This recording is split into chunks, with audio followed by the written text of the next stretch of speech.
ইসলামেরি সৌদানিয়ে আসলো ধরাই রমজান।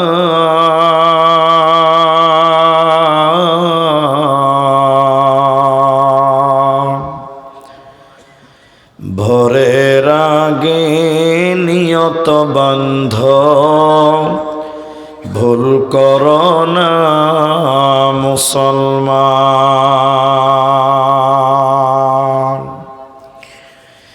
ইসলামেরি সৌদানিয়ে আসলো ধরাই রমজান।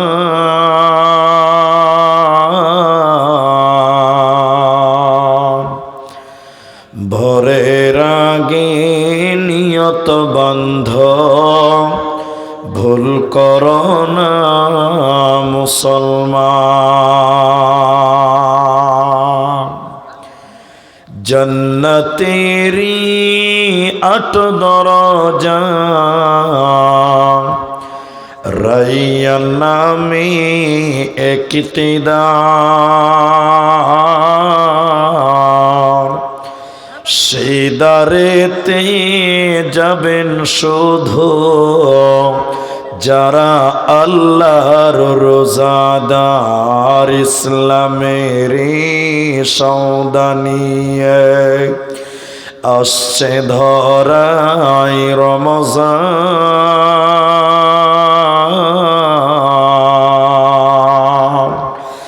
ভোরের আগে নিয়ত বান্ধ, ভুল করো না মুসলমান।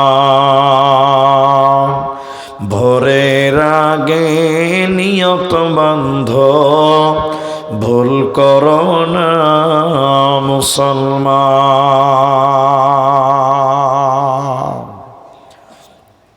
উপস্থিত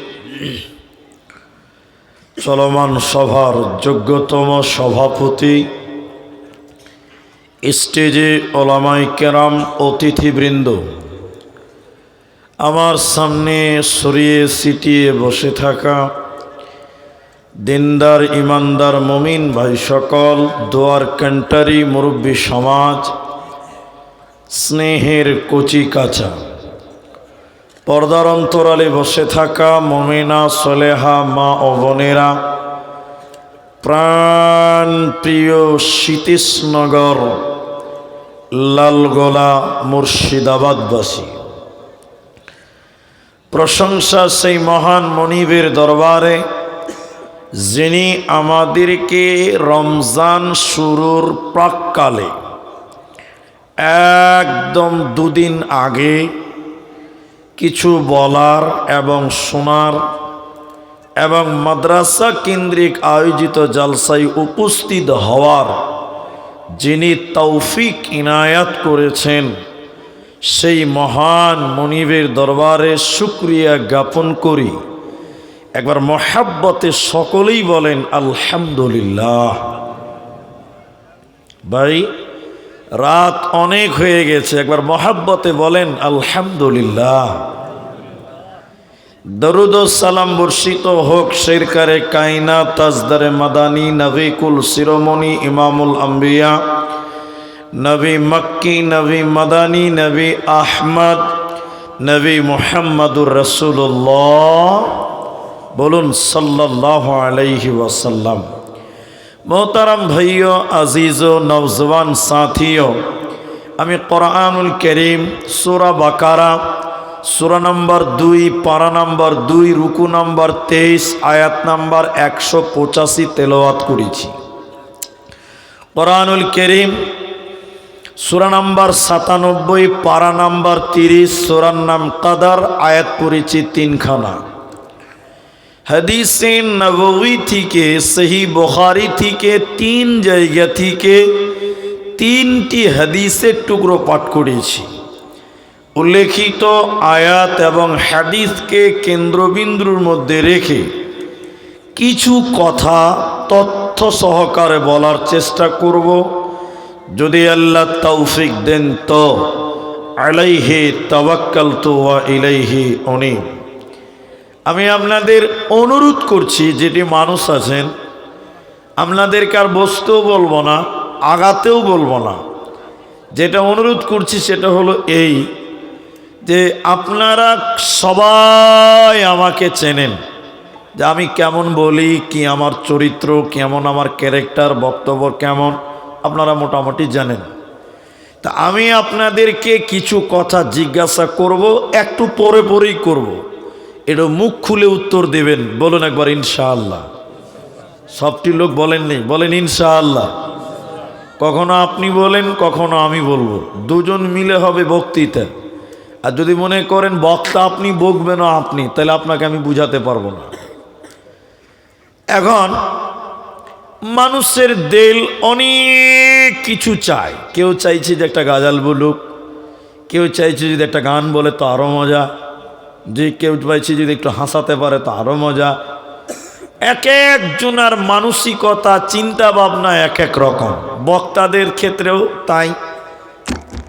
আমার মন চাইছে যে আমি জান্নাত সম্পর্কে বলবো, একবার মন চাইছে জাহান্নাম বলি, একবার মন চাইছে না না না কিয়ামত বলি, বিভিন্ন মন চাইছে। কিন্তু ভাই, পরিবেশ যেরকম বক্তব্য সেরকমই রাখতে হবে। কথাকে বুঝাতে পারলাম? হ্যাঁ না বলেন? আপনি একটা গাড়ি চালাচ্ছেন, 3 নাম্বার গিয়ারে দিয়েছেন, ভাবছেন যে আমি 100-তে গাড়ি চালাবো, মানে স্পিড লিমিট 100, ঘন্টায় 100। ভাই সামনে যদি বাম্পার চলে আসে, ড্রাইভারকে ব্রেকে পা দিতেই হবে। ঠিক বললাম না? নাই? আর বাম্পার চলে এসেছে আর আপনি যদি ক্লাস আরও ডাবেন, গিয়ারে আরও চাপেন, ব্রেকে যদি পা না দেন, তাহলে ড্রাইভারের বাম্পার বেরিয়ে যাবে। ঠিক বলছি ভাই? তাহলে রোড যেমন গাড়ি তেমন চালাতে হবে। আমাদের সামনে একদম রমজান অন্তিম মুহূর্তে চলে এসেছি আমরা। তাই আমি আপনাদের সামনে একমাত্র, কেবলমাত্র, শুধুমাত্র রমাদান কেন্দ্রিক কিছু কথা রাখবো, যদি আল্লাহ তৌফিক দেন তো। আলাইহি তাওয়াক্কালতু ওয়া ইলাইহি উনীব। আপনারা 5টা মিনিটকে উঠিয়েন না, আমার দিকে এক খেলে তাকান। রমজানের প্রস্তুতি নিয়ে আমি আপনাদের 2-3টি কথা বলতে চাই। 1 নাম্বার পয়েন্টে, যে আপনি রমজানের জন্য কেমন প্রস্তুতি নেবেন, প্রিপারেশনটা কেমন হওয়া উচিত। এদিকে দেখেন, 1 নাম্বার প্রিপারেশন হলো রমজানের জন্য আপনি এখন থেকেই ভালো নিয়াত করবেন। এটা মুখ খুলেন, প্রথমে কি করতে হবে বলেন? বলেন। ভালো নিয়ত করতে হবে। কেন? ইমাম বুখারী আলাইহি রাহমাত তিনি বললেন, ইন্নামাল আ'মালু বিন্নিয়াত। প্রত্যেক কাজের ফলাফল নিয়তের উপরে নির্ভর করা হয়। তাহলে নিয়ত যেমন কাজ হবে তেমন, নিয়ত যেমন কর্ম করতে পারবেন তেমন। এই জন্য এখন থেকে আমাদের ভালো নিয়ত করব। বলুন কি নিয়ত করব? কিছু কিছু লোক, দুষ্ট লোক আছে, দুষ্ট লোক, রমজান শুরু হয়েছে, গোডাউনে খালি খেজুর ভরছে, নিয়ত করছে এবার বেশি দামে বিক্রি করব। আছে না নাই? এটাও একটা নিয়ত। কিছু কিছু লোক ফল বিক্রি করে, ফল এমনি দিনে আপেল বিক্রি করেছে 150 টাকা, যেই রমজান শুরু হয়েছে ফলের দাম, আপেলের দাম 250 টাকা। ও আগে থেকেই নিয়ত করেছে, গোডাউনে আপেল ভর্তি করেছে। এরকম আছে না নাই ভাই? জোরে বলেন। আছে। কিছু ব্যবসায়িক আছে, ব্যবসায়িক রমজানটাকে লুটার জন্য তৈরি হয়, লুটার জন্য, গরিবকে চুষার জন্য, লোটার জন্য। এই জন্য রমজানের আগেই তারা নিয়ত করে যে এবার রমজানে 2 লাখ টাকা কামাবো। বলেন আছে না নাই? তাহলে নিয়ত করব ভালো। বলো নিয়ত করব কেমন? ভালো। কেমন নিয়ত? ইবনে আব্বাস রাদিয়াল্লাহু, ইবনে মাসউদ রাদিয়াল্লাহু তাআলা আনহু তিনি বললেন, রাসূলুল্লাহ সাল্লাল্লাহু আলাইহি ওয়াসাল্লাম বললেন, কেউ যদি ভালো কাজের নিয়ত করে সাথে সাথ আল্লাহ একটা নেকি তার আমলনামায় দিয়ে দেয়। বলুন সুবহানাল্লাহ। এখনো ভালো কাজ করে নাই, খালি নিয়ত করলো যে আমি রমজানে 30টা রোজা রাখবো, এখনই আল্লাহ আপনাকে একটা নেকি দিবেন। সুবহানাল্লাহ বলবেন না? তাহলে ভালো নিয়ত করব, বলুন ইনশাআল্লাহ। রমজানের প্রস্তুতি নিবেন, 1 নাম্বার নিয়ত ঠিক করেন।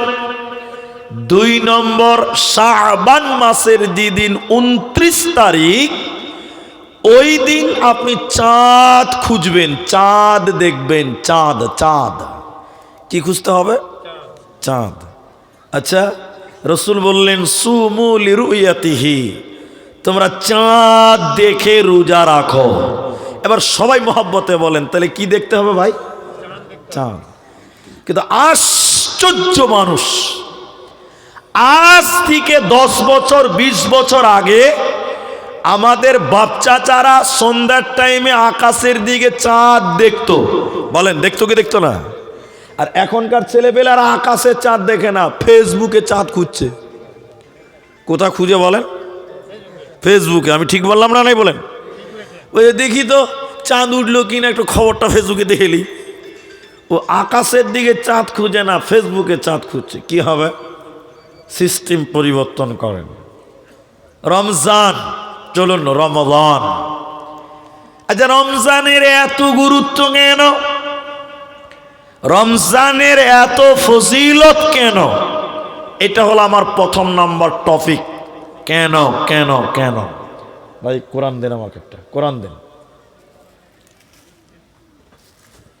আপনারা অবাক হবেন শুনলে যে রমজানের এত ফজিলত কেন। আমি কয়েকটি কারণ আপনাদের বলবো, তার মধ্যে 1 নম্বর, পবিত্র কালামুল্লাহ, আল্লাহর কোরআন। আচ্ছা বলেন, একটু বলেন, এর চেয়ে দামি কিতাব পৃথিবী তার আছে? একটু মহব্বতে বলেন ভাই, আছে?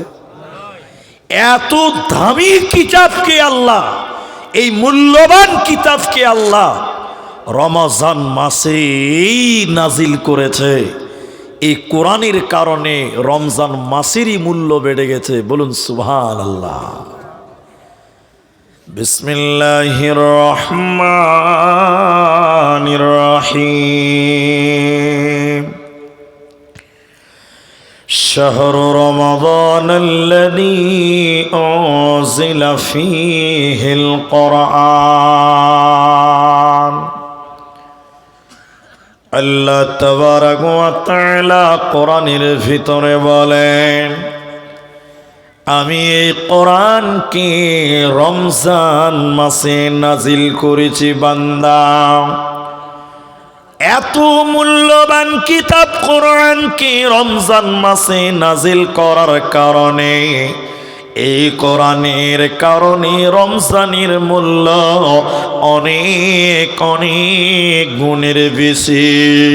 কোরআন পেয়ে যদি রমজানের মূল্য বেড়ে যায়, আজ পৃথিবীর লোক আপনি আমিও যদি কোরআনকে আপন করতে পারি, কোরআনের জিন্দেগি করতে পারি, কোরআনওয়ালা ঈমান বানাতে পারি, আমাদের মূল্য পৃথিবীতে বেড়ে যাবে।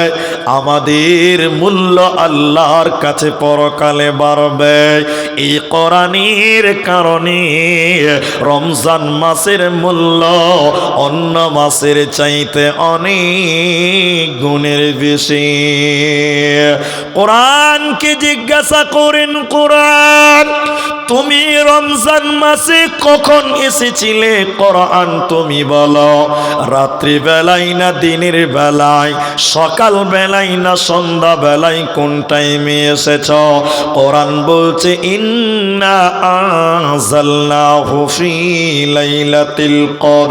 আমি রমজানের শেষে বেজুরের রাত্রিতে, কদরের রাত্রিতে আমার আমার আগমন হয়েছে। তাহলে কোরআন রমজান মাসে লাইলাতুল কদরের রাত্রিতে এসেছে। এই কোরআনের কারণে রমজানের মূল্য পৃথিবীতে অনেক গুণের বেশি। রমজান হলো কোরআন নাজিলের মাস।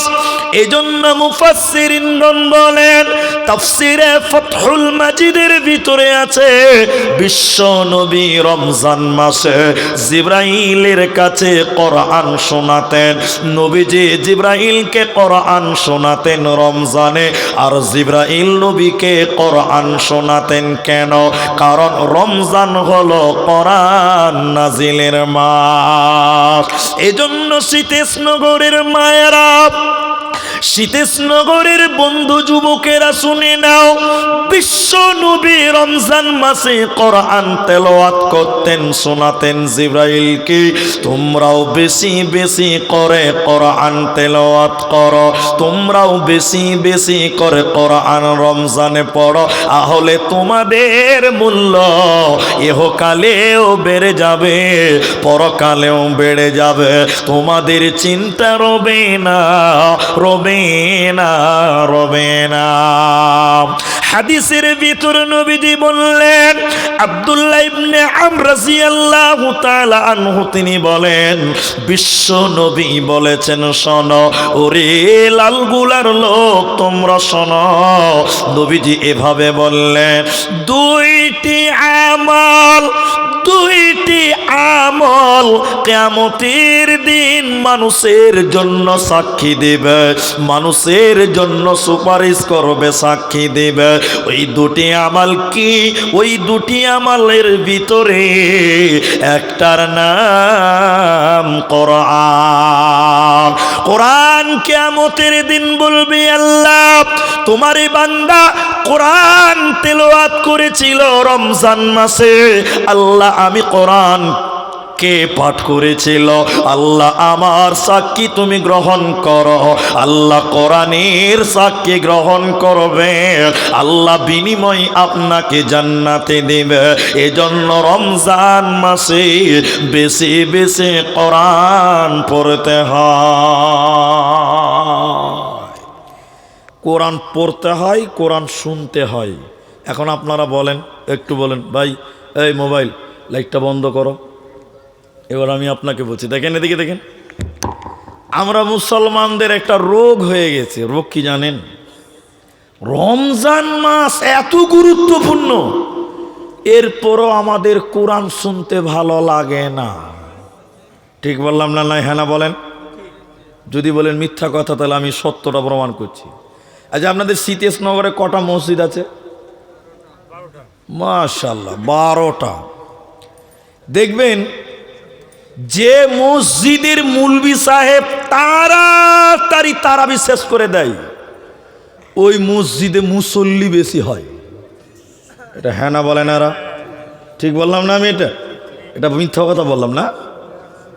দেখবেন 12টা মসজিদের ভিতরে যে মসজিদে তাড়াতাড়ি মুলবি তারাবি পড়িয়ে শেষ করে দেয়, দেখবেন ওই মসজিদে প্রচুর নামাজি।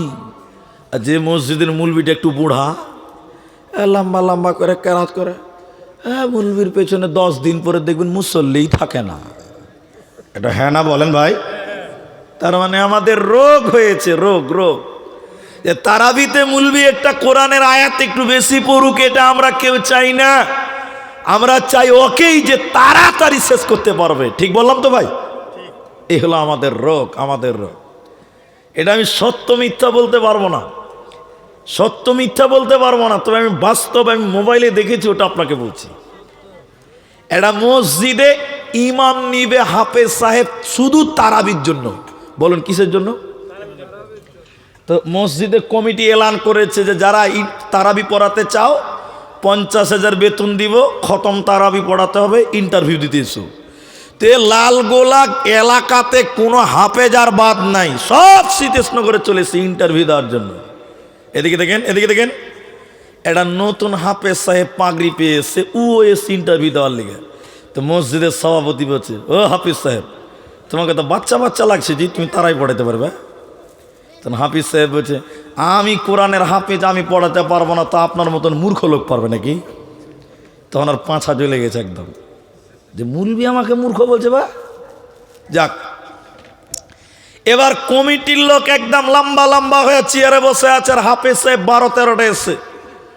এই তুমি তারাই পড়াবে? বলে হ্যাঁ, তার লিগে তো এসছি। কই তাহলে তুমি কেমন সূরা পড়ো একটু আমাদের শুনতে হবে। এই বলিস, এই তুমি সূরা ফাতিহাটা পড়ো তো হাফিজ সাহেব। এবার ভালো হাফিজ, আমার দিকে দেখেন, এদিকে দেখেন। আলহামদুলিল্লাহি রাব্বিল আলামিন আর রহমানির রহিম মালিকি ইয়াউমিদ্দিন। সভাপতি বলছে ইন্না লিল্লাহ। একে তারাবি পড়াতে লাগলে 3 ঘন্টা লাগবে। এই যে গাড়ির লোকাল চলছে, লোকাল ট্রেন, 3 ঘন্টা লাগবে। ক ঘন্টা লাগবে? একেতে তারাবি পড়ানো যাবে না ভাই, এত সুন্দর হাফিজ, ওকে বাদ। এবার আরেকটা হাফিজ অবাক হয়ে গেল যে এত সুন্দর হাফিজ, একে বাদ। এই হাফিজ সাহেব তুমি বড় দেখি একটু সূরা ফাতিহাটা শোনাও তো। ও সুন্দর করে হয়েছে, রহমান আল্লামাল কোরআন। কে সিয়ার বলছে, ভাই আমার কোমরের ব্যথা, একে রাখবি তো আমি তারাবি পড়বো না, কমসে কম 2.5 ঘন্টা লাগবে। একে রাখলি তো আমি নামাজই পড়বো না। বাস, তাহলে ওকেও বাদ। এগুলো সমাজের বাস্তব কথাগুলো বলছি আমি। এবার একটা হাফিজ সাহেব খালি দেখছে যে ব্যাপারটা কি হচ্ছে, এর একটা বাদ কেনে দিচ্ছে। এখন 3 জনের মধ্যে ও কিন্তু বুঝে নিয়েছে, এখন যে দেখছে দূর থেকে, হাফিজ সাহেব শোনো, তুমি এটা মোবাইলে দেখছিলাম আমি, এই তুমি তারাই পড়াবে তো তুমি একটু সূরা ফাতিহাটা শোনাও। এবার দেখেন হাফিজ সাহেব শুরু করছে, আলহামদুলিল্লাহি রাব্বিল আলামিন আর রহমানির রহিম মালিকি ইয়াউমিদ্দিন গায়রিল মাগদুবি আলাইহিম ওয়ালাদ-দাল্লিন। বলছে নারায়ে তাকবীর। দারুণ হাফেজ, একই রাত, সবাই খুশি। অথচ পাকা চোর 2টা আয়াত বাদ দিয়ে দিয়েছে। বুঝতে পারেননি মনে হয় আপনারা? 2টা আয়াত বাদ দিয়ে দিয়েছে। লোক বলছে না এই ঠিক আছে, দারুণ স্পিড চলছে। এর পেছনে দেখবেন মানুষ লাইনে লাইনে তারাবি পড়বে, আর যে লোকটা ভালো করে কোরআন পড়ছে লম্বা করে, ওর পেছনে কেউ তারাবি পড়তে। ঠিক বললাম না? নাই বলেন? তাহলে আমাদের এটা রোগ হয়ে গেছে। বিশ্ব নবী কোরআন শোনাতেন জিবরাইলকে, জিবরাইল শোনাতেন নবী মুহাম্মদ সাল্লাল্লাহু আলাইহি সাল্লামকে। একবার জোরে বলুন সুবহানাল্লাহ। আর আমরা খালি চাইছি যে একদম 5G স্পিডে তারাবি শেষ করে দাও। আরে আধা ঘন্টাতে শেষ করে দাও, তাও মানুষ খুশি হয়ে যাবে। কেউ বলবে না যে এত তাড়াতাড়ি কেন। ঠিক বললাম না? বলেন। সমাজের এই চিত্র। কোরআনের কারণে রমজানের মূল্য বেড়ে গেছে আমার মা। তাহলে তোমাকেও কোরআন তেলাওয়াত করতে হবে। রমজানে কোরআন পড়ো, কোরআন শোনো। কোরআন পড়লেও নেকি হয়, কোরআন শুনলেও নেকি হয়। এজন্য যারা পড়তে পারে না, যারা পারে তাদের কাছে বসে বসে কোরআন তেলাওয়াত করো। সময়টাকে অপচয় করিও না, রমজান চলে গেলে আর পাবে না। দ্বিতীয় নম্বর, পৃথিবীতে যত আমল রয়েছে এর ভিতরে গুরুত্বপূর্ণ আরেকটি আমলের নাম হলো রোজা। রোজাটা রমজান মাসে রয়েছে, অন্য মাসে ফরজ রোজা নাই। যেটি লোক আছেন রোজা কেন রাখবেন, কি দরকার আছে, রাখতে হয় কেন, আমার কথাগুলো যদি আপনি বুঝার চেষ্টা করেন বুঝতে পারবেন। রোজা কেন রাখবেন আপনি আল্লাহকে বলুন। আল্লাহ কি প্রয়োজন আছে রোজা রাখতে হবে কেন? আমার আল্লাহ বলছেন শুনে নাও, রোজা কেন কেন কেন তোমরা রাখবে। আমি 3টা কারণ আপনাদেরকে বলতে চাইছি, শুনে নেন। 1 নাম্বার, আল্লাহ বলেন ইয়া আইয়ুহাল্লাযীনা আমানু, হে ঈমানদার মুমিনেরা, শীতেশনগরের যুবকেরা, হে আমার মায়েরা বাপেরা, আল্লাহ বলেন তোমরা রোজা কেন রাখবে শুনে নাও। কুতিবা আলাইকুমুস সিয়াম, আমি আল্লাহ তোমাদের উপরে রমজানের রোজাকে ফরজ করেছি। নামাজ যেমন ফরজ, রমজানের রোজাও তেমন ফরজ। 5 ওয়াক্ত নামাজ না পড়লে গুনাহ হয়, জাহান্নাম যেতে হয়। রমজানের রোজা না রাখলেও গুনাহ হবে, জাহান্নাম যাবে। এজন্য রমজানের রোজাকে আল্লাহ নামাজের মতন ফরজ আইন করেছে, রোজা রাখতেই হবে। মুসলমান তুমি ভুলে যেও না। কেন এত জরুরি, কেন এত বাধ্যকতা করলেন আল্লাহ?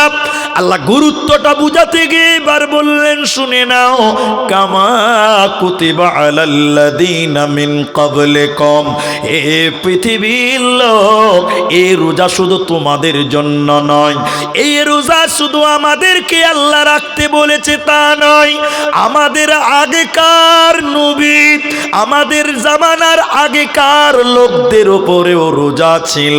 তাহলে রোজা এমনই একটা ইবাদত, শুধু আমাদেরকে নয়, আমাদের আগেকার লোকেরাও রোজা রাখত, আমাদের আগের লোকেরাও রোজা ছিল।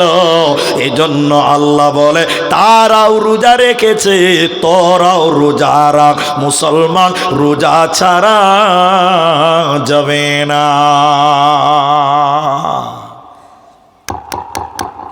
আচ্ছা, আগেকার লোকেরা যে রোজা রাখতো, কোরআন বলছে, তোরা কি রমজান মাসে রোজা রাখতো? বলেন না, ওরা রমজান মাসে রোজা রাখতো না। কিছু পার্থক্য আছে, কিছু পার্থক্য আছে। আমার পার্থক্যগুলো শুনেন। এক, আমরা 30টা রাখি, বনি ইসরাইলের জামানার লোকেরা একটা রাখতো। একবার বলেন কটা রাখতো? একটা। যেমন নবীজি মদিনায় গিয়ে দেখলেন ইহুদিরা রোজা রেখেছে। ওটা কিন্তু রমজান মাস না, মুহররম মাস। কোন মাস বললাম? ওই যে আমরা 10 তারিখে রোজা রাখি মুহররমের, ওটাকে বলি আমরা আশুরার রোজা। ওরা রোজা রেখেছে, এরা ইহুদি। নবীজি বললেন, এই এই এই ইহুদিরা, এই মদিনার ইহুদির দল, তোমরা আজকে রোজা রেখেছো, না খেয়ে আছো কেন? তো বলছে যে আমাদের নবী মুসাকে আল্লাহ এই দিনে ফেরাউনের হাত থেকে মুক্তি দিয়েছিল, তো আল্লাহকে তো একটা ধন্যবাদ দিতে হয়। তা আল্লাহকে ধন্যবাদ জানানোর জন্য একটা রোজা, আল্লাহর শুকরিয়ার জন্য একটা রোজা, আল্লাহকে থ্যাঙ্কস জানাবার জন্য একটা রোজা। আর ওই রোজাটা ওদের জন্য বাধ্যতামূলক ছিল। বলুন সুবহানাল্লাহ।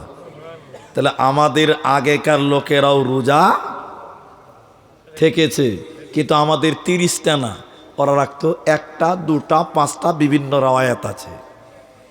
তাহলে তাদের রোজার আমাদের রোজার পার্থক্য নাম্বার 2, আমরা ভোর রাতে সাহারি খাই, ইহুদিরা ভোর রাতে সাহারি খেত না। ভোরের বেলায় সাহারি খান। নবীজি বললেন, উম্মত তোমরা সাহারি খাও, সাহারিতে বরকত আছে। সাহারিতে কি আছে? বরকত আছে। আমরা সাহারি খাই, ইহুদিরা সাহারি খেত না। ওরা রাতের বেলায় খেয়ে নিত, আর ভোরে রাতে তারা খেত না। এটা ছিল তাদের এবং আমাদের পার্থক্য। এখন যদি কেউ সাহারি না খায়, তার রোজা হবে? হবে, তারও রোজা হবে। কারণ রোজার জন্য সাহারি খাওয়াটা ফরজ না, ওটা সুন্নত। সুন্নত ছুটে গেছে বলে ফরজ বাতিল হবে না। কেউ ঘুমিয়ে গেছে রাত 12টা, ভোর রাতে 4টায় চেতন পাইনি, সকাল 6:30টায় চেতন পেল, সকাল হয়ে গেছে, কি করবে? না খেয়ে থাকবে, তারও রোজা হয়ে যাবে। যদি ঘুমাবার সময় নিয়ত করে ঘুমায় যে আগামীকালকে রোজা রাখবো, বিনা সাহারিতেও রোজা হবে। কিন্তু নবী বললেন তোমরা সাহারি খাও, সাহারিতে বরকত রয়েছে। এখন দেখেন, বলেন তো সবাই বলেন, রাতের শেষ খাবারের নাম কি? সাহারি। মাশাআল্লাহ। রাতের শেষ খাবারের নাম সাহারি। দেখবেন কিছু লোক দেখবেন ভাত খাবে, ভাত খেয়ে খালি ঘন ঘন টাইম দেখবে যার ক মিনিট আছে দেখি তো, যখন দেখবে যার 5 মিনিট আছে টুক করে একটা বিড়ি টেনে নেবে, যে সারাদিন তো খেতে পাবো না, দুটান মেরেই নেই আছে না নাই, হ্যাঁ না বলেন? তাহলে ওইটা ওর সাহারি, তো অত কি বরকত হবে?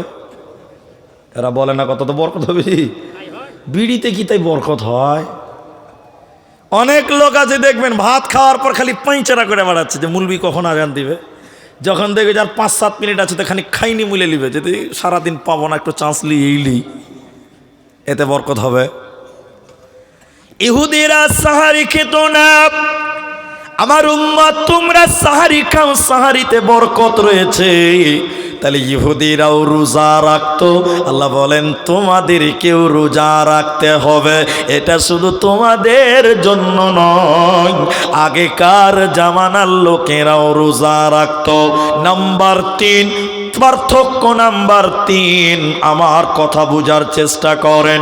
নবীজি বলেন ইহুদিরা রোজা করত কিন্তু তারা দেরি করে ইফতার করত, ওরা দেরি করে ইফতার করত। আমার উম্মত তাড়াতাড়ি ইফতার করো, ইফতার দেরি করে করা যাবে না। হাদিসের অন্য জায়গায় নবী বলেন আমার উম্মত অতদিন কল্যাণে থাকবে যতদিন তাড়াতাড়ি ইফতার করবে। তাহলে ইহুদিরা দেরি করে ইফতার করত, মুসলমান দেরি করে ইফতার করা যাবে না। দেখেন দেখেন দেখেন, বাপ মা বেটা বহু পোতা পতি ভাই বোন 10 জন ইফতার করতে বসেছে। বলেন কয়জন? মৌলী সাহেব আজান দিয়ে দিয়েছে, ছোট ছেলেটা এরকম খেজুর নিয়েছে খাবে, তখন বাপ বলছে থাম, সারাদিন না খেয়ে থেকেছিস আর 2 মিনিট থামতে পারবি না রে বেটা, আজানটা হইতে দে তারপরে খা। এরকম বলে নাই? বলে না গো? সারাদিন না খেয়ে থাকলি আর 1 মিনিট থাম, আজানটা শেষ হতে দে তারপর ইফতার করবি, এটা হারাম, চলবে না, এটা বলা যাবে না যে 1 মিনিট থাম। কেন? দেরিতে ইফতার করে ইহুদিরা। আমার উম্মত তাড়াতাড়ি ইফতার করো, তাহলে ইফতার তাড়াতাড়ি, ইফতারে দেরি করা বলেন যাবে না। এখন আরেকটা কথা বলি, জিজ্ঞাসা গুজ উত্তর দেন যারা গ্রামের মানুষ। আচ্ছা আপনাদের গ্রামে কি মুলবি সাহেব বলে যে ইফতারের টাইম হয়ে গেছে ইফতার করেন, না ডাইরেক্ট আজান দেয়? আজান দেয়, বাহ খুব ভালো কথা। আচ্ছা আপনারা কি বলছেন, মুলবির আজান শুনি ইফতার করবেন না আজান শেষ হওয়ার পরে ইফতার করবেন? না এটাও চলবে না, ওটাও ভুল। এবার একটা ছেলে উত্তর দিল, এবার আমি দেখাই। আচ্ছা বলেন মুলবি সাহেব যে আজানটা দিছে ও কি ইফতার করে আজান দেয় না না করে দেয়? এটা খেজুর খাবে, একটু জল খাবে, 1 মিনিট মুড়ি খাবে, একটু কুলি করবে, আজান দিবে, তার মুলবি খায়া দেয়া একদম রেডি হয়ে গেছে, ওর পরে বলছে আল্লাহু আকবার, তখন আপনারা হযরত আলী খাপা ইফতার করতে বসছেন। তাহলে দেরি হলো কি হলো না বলেন? এখন তার ওই যুগ নাই। এই সীতেশনগর মাদ্রাসাওয়ালা আপনাকে কাগজ দিয়েছে ইফতার কত মিনিটে হবে, সাহারি শেষ কত মিনিটে, কাগজ দেয় দিয়ে দেয় না? বলেন। আপনার হাতে ঘড়ি আছে, পকেটে ঘড়ি আছে, দেওয়ালে ঘড়ি আছে, তো কাগজে লেখা আছে 4:47 ইফতার হবে, তো মুলবির আজানের কি অপেক্ষা আছে? আজান দিলেও করো না দিলেও করো, আজানের সঙ্গে ইফতারের কোনো সম্পর্ক। বুঝাতে পারলাম? হ্যাঁ না বলেন? তাহলে ইফতার কি দেরিতে না তাড়াতাড়ি? সতর্কতা অবলম্বন করতে গিয়ে তাড়াতাড়ি করবেন, দেরি যেন না হয়। এবার চলেন, তাহলে এই রোজাটা কেন রাখবেন? 1 নাম্বার আল্লাহ ফরজ করেছেন। 2 নম্বরের গুরুত্ব এত বেশি, আমাদের আগেকার লোকেরা তাদের উপরেও রোজা নামক ইবাদত ছিল, অতএব তোমরা অবহেলা করো না। রোজা রাখলে কি হয়? রোজা রাখলে কি হবে? লাআল্লাকুম তাত্তাকুন, তোমাকে আল্লাহ পরেজগার বানাবে, মুত্তাকি বানাবে, জান্নাতি বানাবে, তোমাদের কোনো চিন্তা রবে না। এই রাস্তা দিয়ে আসছিলাম লালগোলা থেকে, বুঝলেন, মোটামুটি 3-4টি ইট ভাটা দেখলাম। আপনাদের গ্রামে ইট ভাটা আছে?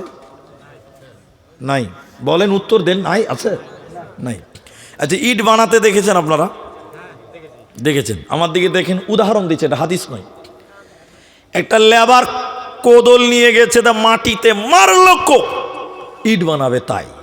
তো মাটি তখন হাউ মাউ করে কাঁদছে, বলছে, ভাই আমি তো বিন্দাস ঘুমিয়েছিলাম, তুমি আমাকে কাঁদছো কেন?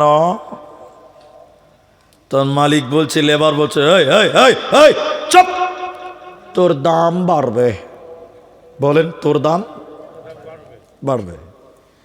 মাটিগুলো কাটার পর মাটিতে পানি দিয়ে কাদা করার জন্য লাত মারছে, কাদা করছে, মাটি আবার কাঁদছে, ভাই তুমি আমাকে পানিতে চুবিয়ে লাত মারছো কেন? মাটি বলছে। তখন লেবার বলছে, এই এই এই চুপ, তোর দাম বাড়বে। বলুন, তোর দাম বাড়বে। এরপরে কাঁদাগুলোকে একটা ফার্মাতে ভরেছে, ফার্মাতে ভরার পর একদম রোদে, কঠিন রোদে শুকোতে দিয়েছে। মাটি তখন কাঁদছে, বলছে, ভাই আমি কি অন্যায় করেছিলাম, তুমি আমাকে রোদে রাখছো কেন? লেবার বলছে, চুপ থাক। বলুন, তোর দাম। আজীব ব্যাপার, খালি বুঝি তোর দাম বাড়বে, তোর দাম বাড়বে। মাটি যখন শুকিয়ে সাদা হয়ে গেছে, ওই ইটগুলো, কাঁচা ইটকে এবার কয়লাতে ভরছে। বলেন, কোথায় ভরছে? মাটি তখন কাঁদতে কাঁদতে বলছে, ভাই আমি তোর কোন জন্মের শত্রু রে ভাই, কোন তোর পাকা ধানে মই দিয়েছিলাম, তুই আমাকে এত কষ্ট করতেছিস, এখন তুই আগুনে ঘুরছিস, আমার কি অন্যায়, তুই একটু যদি বলতি। তো লেবার বলছে, এই এই তুই বেশি বকিস না, তুই চুপ থাক, তোর দাম।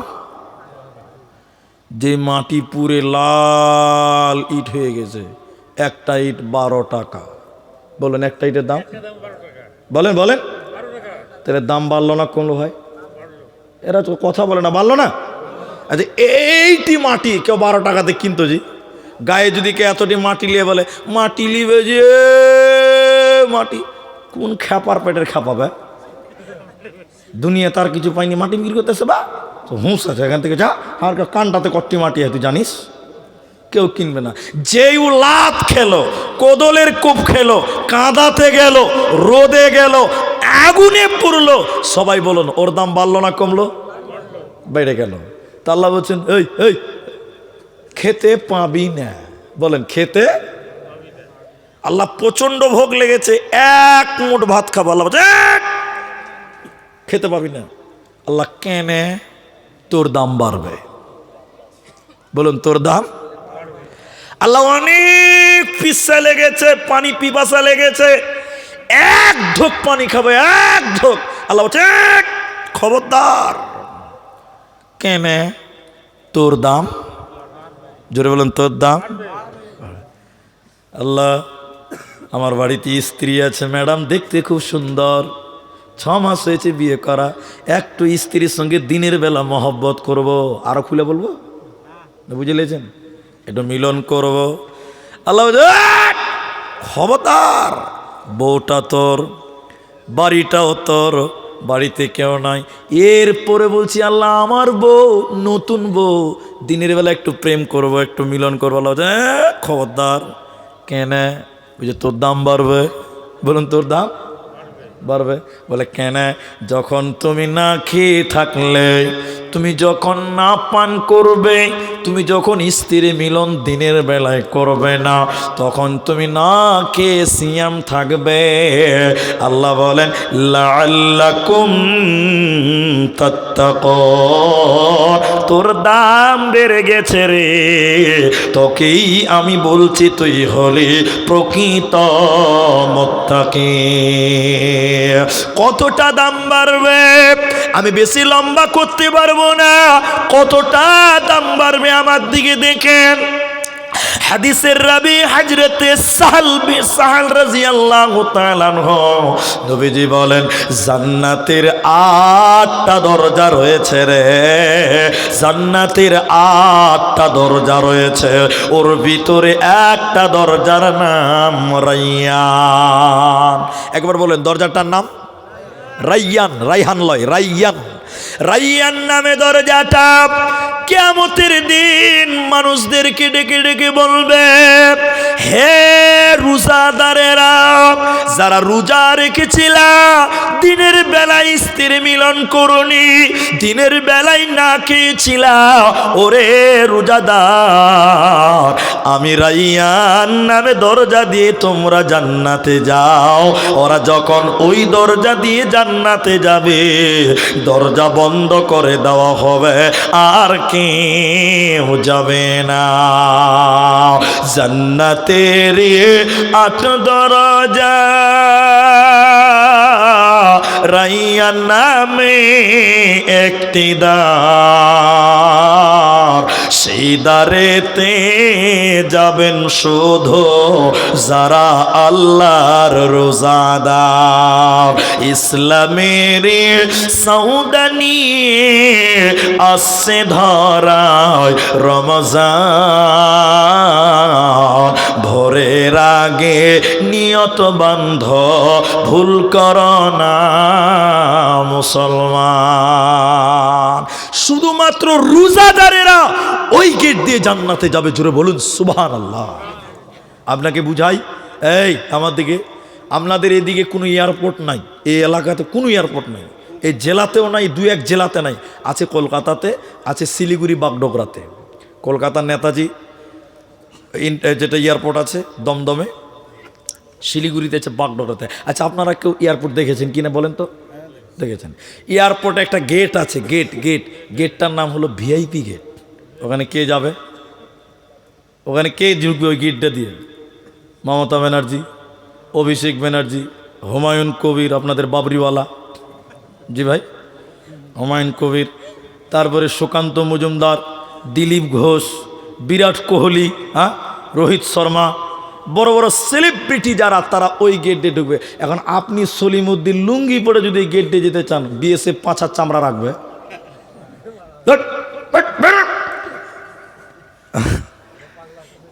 ছাপ্পা মেরে দিবে পাছাতে। তাহলে আপনাকে ওই গেটে কোনো মতে অ্যালাউ করবে না। এবার জোরে বলুন, একবার মহাব্বতে বলুন সুবহানাল্লাহ। জান্নাতের 8টা দরজা প্রস্তুত, ওর ভিতরে একটা ভিআইপি গেট। ওই গেট দিয়ে কে কে কে শুধুমাত্র কেবলমাত্র অনলি রোজাদারেরা ওই গেট দিয়ে জান্নাতে যাবে, জোরে বলুন সুবহানাল্লাহ।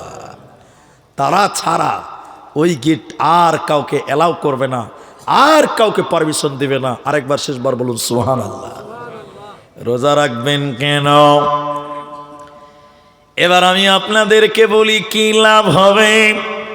হাদিসের রাবি হযরতে আবু হুরায়রা নবীজি বলেন, মান সামা রমাদানান ঈমানাও ওয়া ইহতিসাবান গুফিরা লাহু মা তাকাদ্দামা মিন জামবি। মান মানে কোন, মানে কেউ, সম মানে আমরা বলি রোজা।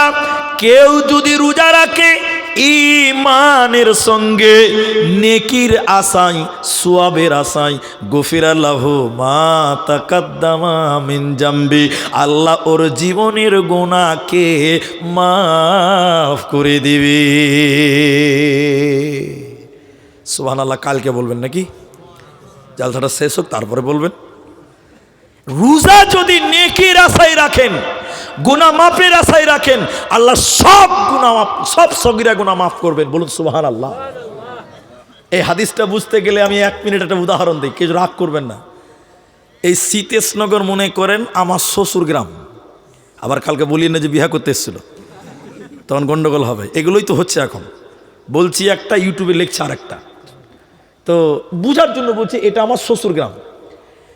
রোজার মাসে ইফতারের 10 মিনিট আগে আমি শ্বশুর বাড়ি এলাম, কাউকে না জানিয়ে। এসেছি তো একা আসিনি, 2টা বন্ধুকে নিয়ে এসেছি। আচ্ছা বলেন, আমার শ্বশুরের রাগ উঠবে উঠবে না? আরে বেক্কেল জামাই এসছে, কোনো হুঁশ নাই।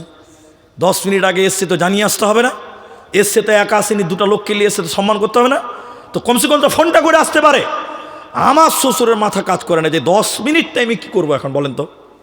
আমার শালি গেছে পাশের বাড়িতে মুরগির ডিম আনতে, আমার শাশুড়ি গেছে কারো বাড়িতে মুরগি আনতে, আমার শ্বশুর ফোন করে পাঁইচারা করছে, আরে তোর জামাইদা এসছে, কী করবি কর, টাইম নাই, দুটো লোক নিয়ে এসছে, খালি পাঁইচারা করছে, খাবারের জন্য ব্যবস্থা করছে। আর আমি কি করছি জানেন? ওই দুটো বন্ধু কিনে গল্প শুরু করেছি। কোন বাটপাড়ের পাল্লাতে করে বিয়ে করেছিলাম ভাই, খেতে দিতেও পারে নাও দিতে পারে। আচ্ছা বলেন, এই কথাটা যদি আমার শ্বশুরের কানে কোনো রকম চলে যায়, কি বলবে? এই বান্দরের বাচ্চা বান্দর, তোর জন্য আমার বেটি চলে গেছে কোনো বাড়িতে, আমার স্ত্রী গেছে কারো বাড়িতে, আমার ছেলেগুলো পেরেশান হয়ে গেছে, আর তুই কি করে বললি যে খেতে দিতেও পারে নাও দিতে পারে? বাড়া, চল বাড়া। বললাম ঠিক বললাম না? না হ্যাঁ না বলেন। এটা একটা যুক্তি দিলাম, এবার হাদিসটা পেশ করছি আপনাকে বোঝাবার জন্য। রমজান মাস নেকির আশায়, গুনাহ মাপের আশায় রোজা রাখলে গুনাহ মাফ হবে, বলুন ইনশাআল্লাহ। এখন শীতেশনগরের গরিব মানুষ, কঠিন রোদ আর গরম, রোজার দিন, সারাদিন মাঠে হাল বয়েছে, জমিতে আর হাল বাওয়ার কাজ খুব কষ্টের কাজ, কষ্টতে বুক ফেটে গেছে গরিব মানুষ, রোজা ছাড়ে নাই। তারা বিপদে এসে কাঁদতে কাঁদতে মৌলভী সাহেবকে বলছে, মৌলভী সাহেব গরিব মানুষ, কষ্ট করে রোজা করেছি, একটু আল্লাহর কাছে দোয়া করে দেন, আল্লাহ যেন আমাদেরকে মাফ করে দেয়। এটা বোঝার জন্য বলছি। এবার মৌলভী সাহেব দোয়া করছে, আল্লাহ গরিব মানুষ কষ্ট করে খায়, লেবারি করে খায়, সারাদিন কষ্ট করে হাল বয়েছে, তবু রোজা ছাড়ে নাই, আল্লাহ তুমি এদেরকে মাফ করে দাও। মুসল্লিরা কাঁদতে কাঁদতে বলছে আমিন আমিন। ওর ভিতরে একটা লোক বলছে, যতই কান মাফ হতেও পারে নাও পারে। আচ্ছা বলেন, ওর মাফ হবে? এরা কথা বুঝে না মনে হয়, আর মাফ হবে? যে বলছে যে মাফ হতেও পারে নাও পারে, মানে ওর ইমান নাই, ওর ইমান নেই যে মাফ হবে, এর মাফ হবে না। ওই যে আমি যদি বলি কোন পাল্লাতে, বদমাসের পাল্লাতে বিয়ে পড়েছি, খেতে দিতেও পারে নাও পারে, এই কথা যদি আমার শ্বশুর শুনে নেয়, আমাকে খেতে দিবে ভাই? এরপরে আসিও তোমাকে জুতা পিটা করবো। বন্ধুরে আমার, হাদিসেরই পরিষ্কার কথা নবী বলেন, মান সামা, কেউ যদি সিয়াম পালন করে, ঈমানাও, ঈমানের সঙ্গে, ওয়া ইহতিসাবান, ইখলাসের আশায়, নেকির আশায়, গুনাহ মাফের আশায়, ইখলাসের সঙ্গে, গুফিরা লাহু মা তাকাদ্দামা মিন জামবি, আল্লাহ তার জীবনের সাগিরা গুনাহকে মাফ করে দিবে। মুসলমান, তোমাদের চিন্তা রবে না, রবে না, রবে না, যদি কোরআন হাদিস না মানি জীবনে, কি হবে গমি তোর পরে, কবরের মাঝে কি দিব জবাব, কবরের মাঝে কি দিব জবাব, মুনকির নাকিরের তরে, কি হবে গমি তোর পর, যদি কোরআন হাদিস না মানি জীবনে, কি হবে গমতের পরে, কি হবে গমরণের পরে। অতি রোজাদার, তোমার গুনাহ আল্লাহ মাফ করে দেবে, এজন্য রোজা ছাড়া যাবে না, চলবে না। এবার মেয়েদেরকে একটা হাদিস বলি, আপনাদের কি কষ্ট হচ্ছে? একটু বসেন। শীতেশনগরওয়ালা তো সারা রাত জালসা করে আপনাদের অভ্যাস আছে, একটু বসেন। আমি গত বছর এখানে মেয়েদের বয়ান করেছিলাম না বেদারো, মেয়েদের বলেছিলাম। তা আমি আজকে মেয়েদের গুণ বলবো না, খালি রোজার ব্যাপারে মেয়েদের একটা কথা বলবো। আল্লাহর নবী জান্নাতি মেয়েদের গুণ বলছিলেন। নবীজি বললেন, যে মেয়েটা রমজান মাসে রোজা রাখবে, ওই মেয়েটার জন্য জান্নাতের 8টা দরজা খুলে যাবে। ওই মেয়েটার জান্নাতে যেতে আর টেনশন থাকবে না। তো রোজা রাখলে ওদের জান্নাতের 8টা গেট খুলবে, তো আপনার কেন খুলবে না? প্রশ্ন, যে আপনিও তো রোজাদার, তা আপনার কেন খুলবে না? আল্লাহ রসুল বলছেন 5টা ওয়াক্ত নামাজ পড়ে রমজানের রোজাটা বলছে, মেয়েরা যদি রোজা রাখে ফরজ রোজা, ওই মেয়েটা জান্নাতি। নবী বলেছেন জান্নাতের 8টা দরজা খুলে যাবে। কেন? মেয়েদের রমজানের রোজার ফজিলত আরো বেশি। কেন? ওরে শীতেশনগরের যুবকেরা, মুরব্বী বাপজিরা, তোমরা শোনো, বাচ্চা ছেলেরা না বুঝলেও চলবে, এটা অসুবিধা নাই, লজ্জা নয়। প্রতিটা সাবালিকা মেয়ে প্রতি মাসে একবার তাদের পিরিয়ড হয়, মেন্স হয়, হায়েজ হয়। বুঝাতে পারলাম? এবার রমজান 1 মাস, 1 মাসের ভিতরে প্রত্যেকটা সাবালিকা মেয়েদের শরীর খারাপ হয়। ওদের 4টা 5টা 7টা রোজা কিন্তু রাখতে পারে না। ওরে লালগোলা, ওরে সাগরদিঘি, মুর্শিদাবাদের বন, তোমার ওই 4টা 5টা 7টা রোজাকে আল্লাহ মাফ করে দেয়নি, একদম বিলকুল মাফ নয়। বরং নবীজি বললেন, শোনো, তোমরা নারীরা রমজান শেষ হয়ে যাওয়ার পরে আগামী রমজানের আগে 11 মাসের ভিতরে তোমাদের ওই 5টা 7টা 4টা রোজাকে কাজা আদায় করতে হবে। এখন অধিকাংশ মেয়েরা, বেশিরভাগ মেয়েরা রমজানে শরীর খারাপের কারণে রোজা রাখতে পারে না, ওই রোজাগুলো অন্য সময় আর আদায় করে না। এজন্য মেয়েদেরকে লোভ দেওয়া হলো আর লোভনীয় দেখানো হলো, বলা হলো তোমরা রোজা রাখো। তোমরা যদি নারীরা রোজাদার হয়ে যাও, জান্নাতের 8টা দরজা তোমাদের খুলে যাবে, তোমাদের চিন্তা রবে না, রবে না, রবে না। আমাদেরকে বলেনি, কারণ আমাদের রোজা কাজা হওয়ার কোনো অপশন। ছেলেদের মেন্স হবে, এটা হাসির কথা নয়। ছেলেদের শরীর খারাপ হবে না, তাহলে ছেলেদের এই অপশনটা নাই। মেয়েদের জন্য নবীজি বললেন তোমরা রোজা রাখো। সূরা তওবা সূরা নাম্বার 9 পারা নাম্বার 11 আয়াত নাম্বার 112 মধ্যে আল্লাহ বলছেন, আস-সাইহুন, রোজাদার হয়ে যাও, রমজানের রোজা তোমাকে রাখতেই হবে, তাহলে তুমি জান্নাতি বেনে যাবে, তোমার কোনো চিন্তা রবে না। রোজা না রাখলে কি গুনাহ হয়? রোজা না রাখলে কি পাপ হয়?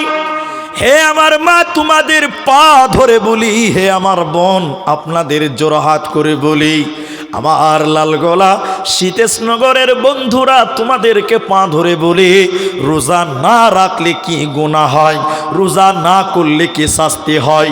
এই হাদিসটা আপনারা মনে রাখেন, যথেষ্ট গুরুত্ব রয়েছে। নবীজি বলেন, হাদিসের রাবি হযরতে আবু উমামা, নবীজি স্বপ্নের মাধ্যমে দেখলেন, নবীকে একদিন 2 জন ফেরেশতা নবীজির 2 বাহুতে ধরে বললেন, চলুন চলুন চলুন, আপনি জাহান্নাম দেখতে চলুন, আপনাকে জাহান্নামের দিকে নিয়ে যাওয়া হবে। নবীজি বললেন, কিভাবে যাব? এত উপরে আমি যেতে পারবো না। হে আমার ভাই, হাদিসটা না শুনে কেউ নড়চড় করবেন না। নবীজিকে 2 জন ফেরেশতা নিয়ে যেতে লাগলো। নবীজি যখন জাহান্নামের গেট দিয়ে যাচ্ছিল, হঠাৎ করে নবীর কানে যেন কান্নার আওয়াজ, কারা যেন কান্নাকাটি করছে। জাহান্নামের ভিতরে বাঁচাও বাঁচাও বলে কাঁদছে, আর্তনাদ করছে, বলছে বাঁচাও বাঁচাও। নবীজির কানে যেন কান্নার আওয়াজ। নবীজি থাকতে না পেরে সঙ্গে সঙ্গে থমকে দাঁড়িয়ে গিয়ে বললেন, জিবরাইল রে, মান হাউলাই, এরা কারা? কেন জাহান্নামে আর্তনাদ করেছে, কান্নাকাটি করেছে, কেন বিকট আওয়াজ করেছে, বাঁচাও বাঁচাও বলে কান্দে কেন? নবীজিকে জিবরাইলকে বললেন, নবী আপনি আরো আগে চলুন, আরো আগে চলুন, আপনাকে সব পরিচয় সব কথা জানানো হবে। নবীজি জাহান্নামে আরো আগে যেতে লাগলেন, নিয়ে যেতে লাগলো। জাহান্নামের গেট দিকে তাকিয়ে নবী দেখলেন জাহান্নামের ভিতরে কিছু মানুষের পা গুলোকে আকাশের দিকে বেঁধে রেখে দিয়েছে, আর মাথা মাটির দিকে ঝুলছে, মাথাটা মাটিতে ঠেকবে না, পাগুলো আকাশের দিকে বাঁধা, মাথা যেন মুখমণ্ডল যেন মাটির দিকে ঝুলছে। এরকম ঝুলতে ঝুলতে নবীজি বলছেন আমি দেখলাম ওদের মুখ দিয়ে, ওদের নাক দিয়ে, ওদের গাল দিয়ে চুয়ে চুয়ে চুয়ে চুয়ে রক্ত পড়ছে। নবী ভয়ঙ্কর দৃশ্য দেখে থাকতে না পেরে নবীজি বললেন জিবরাইল রে মান হাউলাই, এরা কারা? কেন তাদেরকে আজকে জাহান্নামে উল্টো করে টাঙিয়ে রেখেছে? কেন তাদের মুখ দিয়ে রক্ত পড়ছে? কেন ওদের পাগুলো আকাশের দিকে কেন? এদের অপরাধ কি জিবরাইল রে? এরা কি গুনাহ করলো? এরা কি গুনাহ করেছে জিবরাইল বলো। জিবরাইল বলেন ইয়া রাসূলুল্লাহ, নবী শুনলেন এরা কারা? আল্লাহর ওই সমস্ত নাফরমান বান্দারা, ওই সমস্ত দুনিয়ার গুনাহগার পাপিষ্ট মানুষেরা যারা রমজান মাস পেয়েছিল, সিয়ামের মাস পেয়েছিল, রোজার মাস পেয়েছিল, দিনের বেলায় ইফতারের আগে যারা ইফতার করেছিল, ইফতারের আগে যারা রোজা ছেড়ে দিয়েছিল, আল্লাহর ফরজ রোজা যারা রাখে না, ওই বেরোজাদার ওদেরকে জাহান্নামে উল্টো করে রাখা হবে। এরা মাথা ঠুকে মরে গেলে জান্নাতে যাবে না, পাবে না, পাবে না। সাবধানে তাকিও মুমিন ঈমান রাখা দায়, সাবধানে তাকিও মুমিন ঈমান রাখা দায়। কিয়ামতের আলামত ভাবে বোঝা যায়, সাবধানে তাকিও মুমিন ঈমান রাখা দায়, সাবধানে তাকিও মুমিন ঈমান রাখা দায়। কি লিখবো ভাই বাংলার বাণী, লিখতে জোরে চোখের পানি, ক্ষমতার জোরে মানুষ মারে পশ্চিমী বাংলায়, সাবধানে তাকিও মুমিন ঈমান রাখা দায়, সাবধানে তাকিও মুমিন ঈমান রাখা দায়। ভাইয়া এতক্ষণ যে কথাগুলো বললাম আপনাদের বুঝতে কোনো অসুবিধা হয়েছে বলেন? এখন আপনাদের আরো দুটি পয়েন্ট বলবো, কিন্তু বেশি টাইম লাগবে না। কিছু বলবেন ভাই? আসসালামু আলাইকুম। আরো একজন বক্তা আছেন, শাইখের পরে উনি আসবেন, আপনারা ধৈর্য সহকারে শুনুন। ভাইয়া আমার মিতা আসবে, ওনার নামও আব্দুর রহমান, মালদা হরিশ্চন্দ্রপুর থেকে মিতে এসেছে। এবং ওই যে একটা জালসা ছিল কোথায় জানেন, এদিকে আপনাদের মুর্শিদাবাদে শঙ্করপুর মাদ্রাসা, খড়গ্রাম শঙ্করপুর মাদ্রাসা আপনাদের মুর্শিদাবাদে আছে ওটা, হ্যাঁ ওই খড়গ্রাম থানা পড়ছে ওটা। তো যাই হোক, দেখেন দেখেন আজকে ওই আমার মিতার অবস্থাটা কেমন হয়েছে আপনাকে ওইটাই বলছি আর কি। ওই জালসাতে আমাকে লাস্টে দিবে, ভালো করে বুঝেন। তো এবার আমি সন্ধ্যাবেলা পৌঁছে গেছি, তো বক্তা মোটামুটি 8টা বক্তা আছে। এবার আমি খালি গুনগুন করে ভাবছি যে আমি এই হাদিসটা বলবো আর এই গাজালটা বলবো। তো আমার একটা বক্তাকে দিচ্ছে, টুক করে বলে দিচ্ছে। আমি ভাবলাম বলবো, তো বলে দিল। যাক, আমি এবার চেঞ্জ করছি মাথাতে। আমি ভাবছি তাহলে এটি এটি এটি বলবো, আরেকটা বক্তাকে দিয়ে দিল, ও ওইটি বলে দিল। তা আমি যেটাই রেডি করছি খালি ও বলে দিচ্ছি একটা করে বক্তা। তো এখন আমার বন্ধুবর আমার মিতা খুব মহব্বতের, উনি আমার পরে আসবেন, তো কমসে কম ওনার হক আদায় করে যাবেন ইনশাল্লাহ। বলেন একবার, চলেন আমি হাদিসগুলো বলি। রোজা হাদিসের রাবি আবু হুরায়রা, আমি উদাহরণ দিয়ে দিয়ে বুঝাবো, একটু বুঝার চেষ্টা করেন। বানি আদমের, এটা হাদিসে কুদসি, আল্লাহর কথা। কোরআনের সব কার কথা? আর আল্লাহর নাম জুড়ে বলুন, কোরআনে কার কথা? সব আল্লাহর। কিন্তু হাদিসের ভিতরেও আল্লাহর কথা আছে, ওটা নবীর মুখ দিয়ে আল্লাহ বলিয়েছেন। এদিকে দেখেন, হাদিসের ভিতরে আল্লাহ বলেন, বানি আদমের যত লোক ইবাদত করে নিজের জন্য হয় এবং লোক দেখানোর জন্য হয়, কিন্তু রোজা শুধুমাত্র কেবলমাত্র আমার জন্য, মানে আল্লাহর জন্য। কেন? রোজা কোনো দিন মানুষকে দেখাবার জন্য রাখা যায় না। ঠিক বললাম না? জোর বলেন। নামাজ পড়ছেন, এদিকে নামাজ পড়ছেন, বাপের ভয়ে নামাজ পড়ে, এরকম আছে না নাই? বলেন। গ্রামে সর্দারের ভয়ে নামাজ পড়ে, আছে না নাই? তাহলে সর্দারকে দেখাবার জন্য নামাজ পড়া যায়, বাপকে দেখাবার জন্য নামাজ পড়া যায়। এবার দান, লোক দেখানো দান আছে না নাই? যে এটা মেয়ে লোক দান করেছে জালসাতে, এটা বলেছি আপনাদেরকে, মনে আছে কিনা? বহুদিন আগে, তখন আমার দাড়ি ছিল না, এত আগেকার কথা বলছি। ঠান্ডার রাত, চাদর গায়ে দিয়ে স্টেজে যাচ্ছি, একটা মেয়ে লোক এসে বলছে, উস্তাজি, তখন আমাকে উস্তাজি বলছে, বক্তা বলে না, উস্তাজি 1500 টাকা লাও, দান করে দিবে, আমার নাম অমুক। তো নামটা ভুলে গেছি। ছাই মাথা, রাত 1টা বাজায়, স্টেজে গিয়ে সভাপতিকে বলছি, ভাই এই কে যেন 1500 টাকাটা মেয়ে ছেলে দিল, এটা রেখে দেন তো। এবার সভাপতি বক্তাকে নামিয়ে দিয়ে বলছে যে এখন আপনাদের সামনে ফাজিলাতুল শেখ আব্দুর রহমান বিন দেরওয়ার আসবে। এবার আমি রাত 1টা বাজে, যেমন তেমন রাইট, আমি খুতবা টুতবা পরে জালসা করতে করতে করতে করতে 2 ঘন্টা হয়ে গেছে। এবার আমি জালসা শেষ করে নামছি, মেয়ে লোকটা দৌড়তে দৌড়তে এসে বলছে, মুলি সাহেব 1500 টাকা ঘুরিয়ে দাও। আজীব ব্যাপার। কেন গো? কইছে তুমি আমার নাম বলনি। তাহলে ওর ধারণা কি, মাইকের নামটা বলা হয়নি মানে আল্লাহকে পৌঁছায়নি। মানুষ লোক দেখানো দান করেই করে না? বলেন। শুধু তাই নয়, হজ, মানুষ হাজি বলবে এই জন্য হজ করে, তাহলে এগুলো মানুষকে দেখাবার জন্য। কিন্তু একটা লোক বলেন, রোজা কোনোদিন মানুষকে দেখাবার জন্য হয়?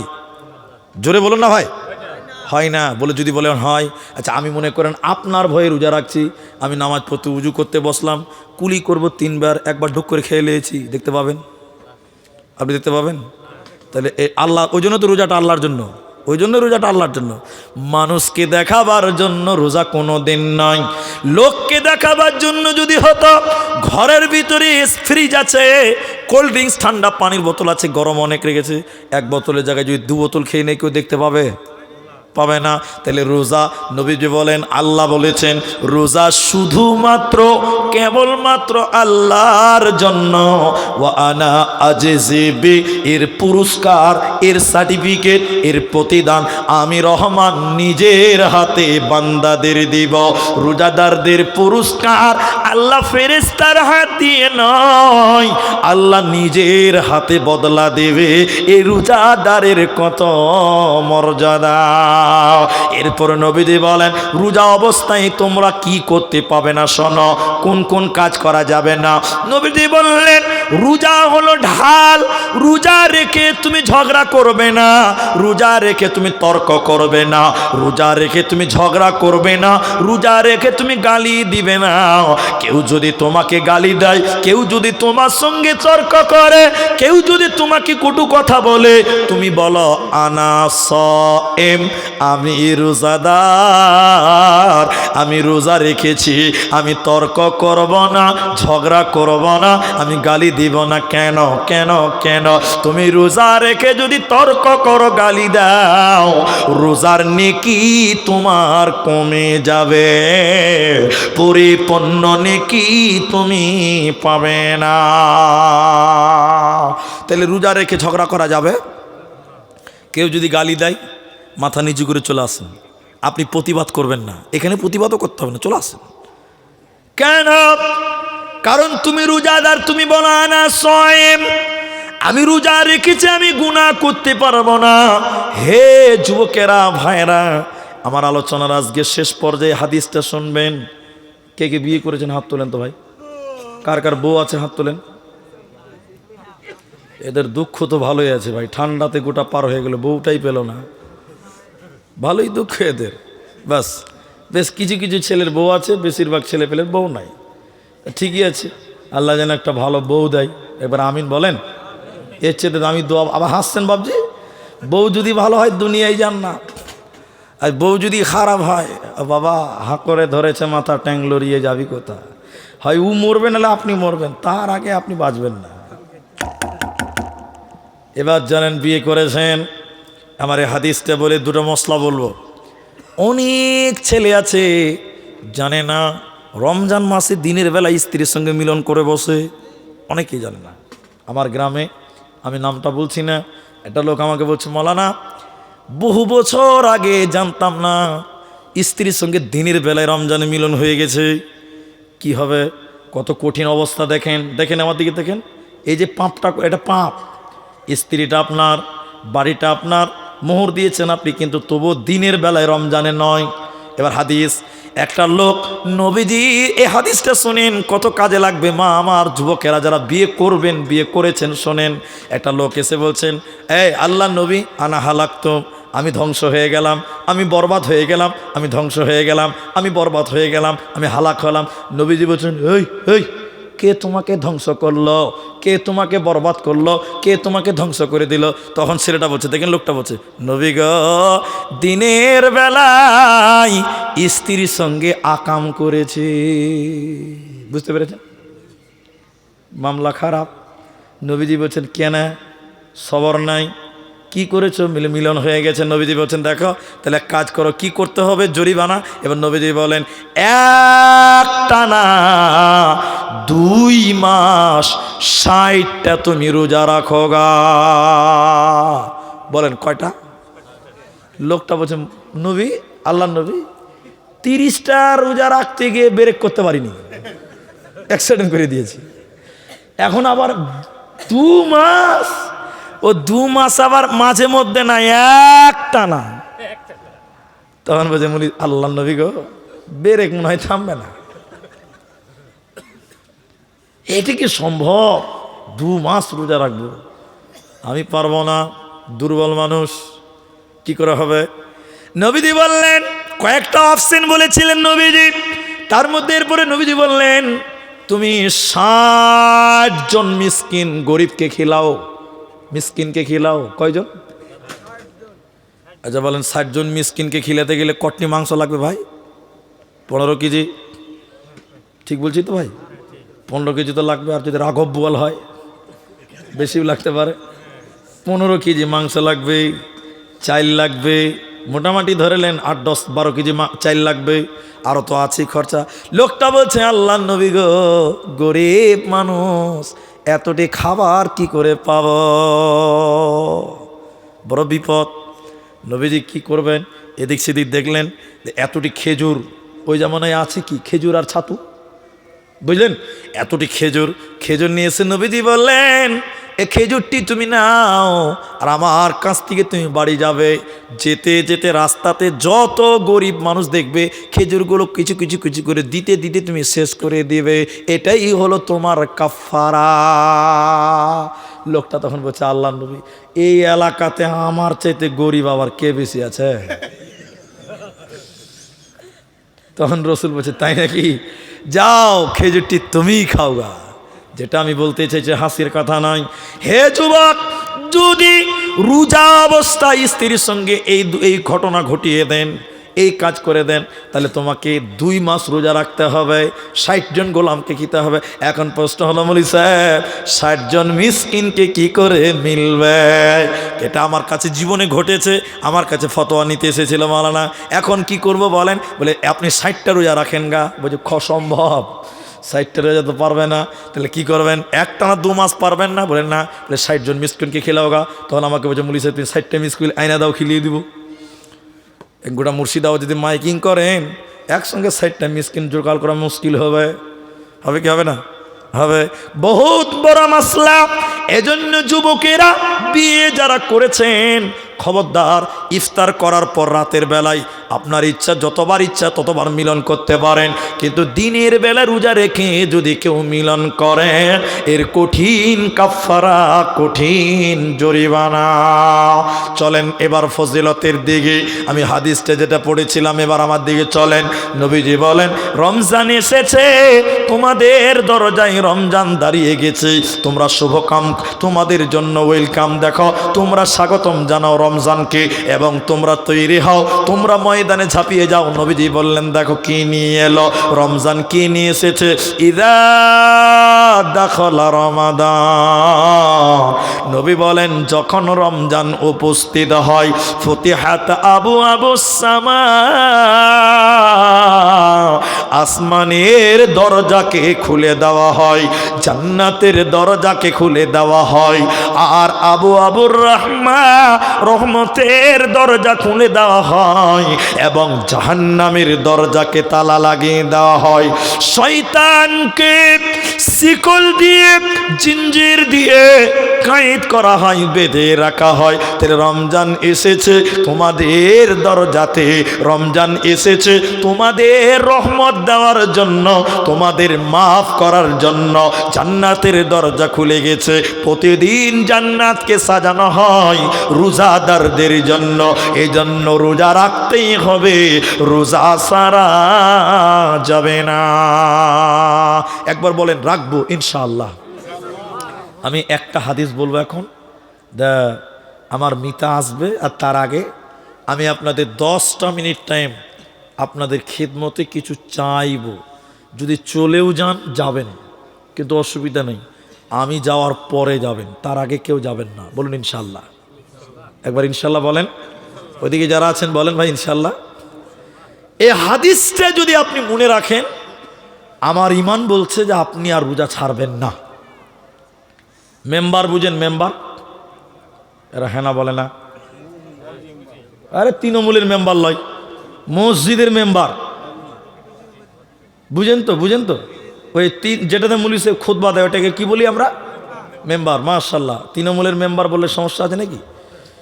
বোঝার জন্য ক্লিয়ার করলাম, ওটা হলো মেম্বার। আল্লাহ নবী দেখেন হাদিস, এদিকে দেখেন, এদিকে দেখেন, আল্লাহ নবী মেম্বারের সিঁড়িতে পা দিয়ে বললেন আমিন, এইভাবে 3বার বললেন। খুতবা হয়ে গেছে, নামাজ হয়ে গেছে। হাজার ব্যস্ত থাকলে এই কথাটা মনে রাখবেন, কঠিন কথা আছে। সাহাবীরা জিজ্ঞাসা করলেন আল্লাহ নবী, এটা তো নতুন সিস্টেম চালু হলো নাকি আবার, যে মেম্বারে উঠার দোয়া আমিন আমিন আমিন, এরকম সিস্টেম আছে নাকি?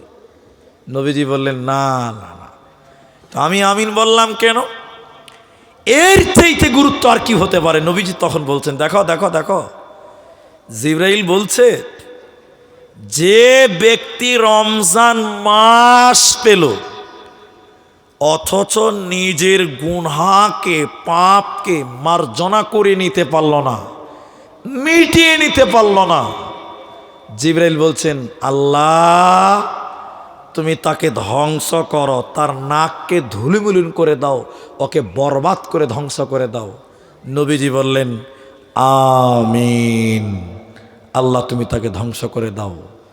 তাহলে রোজা পেল, রোজার মাস পেল, নিজের গুনাহ মিটাতে পারল না, এর জন্য বদদোয়া করেছে কে? জুড়ে বলুন। ফেরেশতা। এর জন্য বদদোয়া করেছে কে? মুহাম্মদ সাল্লাল্লাহু আলাইহি সাল্লাম। এর জন্য বদদোয়া করেছেন জিবরাইল ফেরেশতা। এই লোকের জন্য বদদোয়া করেছেন নবী মুহাম্মদুর রাসূলুল্লাহ।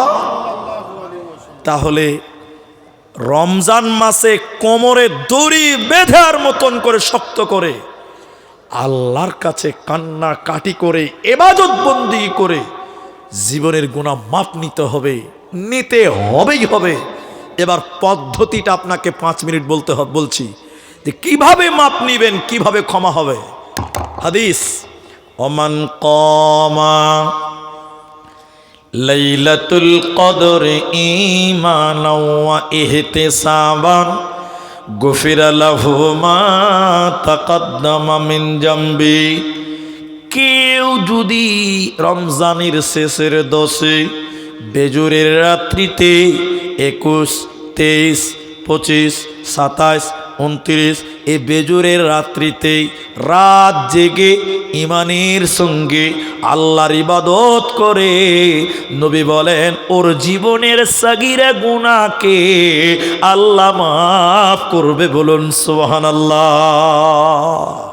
এখন মুর্শিদাবাদের ভাই লাইলাতুল কদরে খালি পিকনিক খায়, ঠিক বলছি না? নাই আপনাদের গ্রামে আছে, আপনাদের গায়ে আছে, দেখবেন সবে কাদার রাত্রিতে জায়গায় জায়গাতে পিকনিক হয়েছে। ওটা কি পিকনিক খাওয়ার রাত নাকি? একদম খবরদার নয়। আমরা বক্তা আমরা বিভিন্ন জায়গায় যে দেখেছি হু হা করছে মসজিদে, কেউ রান্না করছে, কেউ চা করছে, বিভিন্ন আয়োজন। এভাবে জীবনের গুনাহ মাপ পাওয়া যাবে না। তাহলে কি করবেন? আমার দিকে দেখেন, উজু করে মসজিদে গেলেন, মসজিদে গিয়ে 2 রাকাত নামাজ পড়বেন, সময় লাগবে 30 মিনিট কমসে কম। কয় মিনিট? বলি স্যার 30 মিনিট কি করে 2 রাকাতে লাগে? এবার আমার দিকে দেখেন, এদিকে দেখেন। আল্লাহু আকবার, সানা পড়লেন, আউযুবিল্লাহ বিসমিল্লাহ পড়ে সূরা ফাতিহা পড়লেন, বিসমিল্লাহ পড়ে সূরা মাউন, রাআইতাল্লাযী ইউকাযযিবু বিদ্দিন।